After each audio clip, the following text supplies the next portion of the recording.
How to log out from RedNote app. In this quick tutorial, I'll be showing you how to log out from RedNote. It's a very easy process, so let's dive right in. First, open the RedNote app. Now once you are in, tap on your profile at the bottom right corner. Tap on it. Now once you tap on it, tap on this settings icon.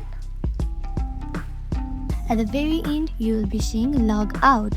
Simply tap on Logout in order to log out from your device. Let's log out. Tap on it and tap on Logout. Now once you tap on Logout, you will be logged out from RedNote. And if you want to log in again, simply tap on this login this account. And just like that, you will be logged in again. It's very easy, right? If this video helped you out, make sure to give it a thumbs up and subscribe for more tips and tutorials. Thank you for watching.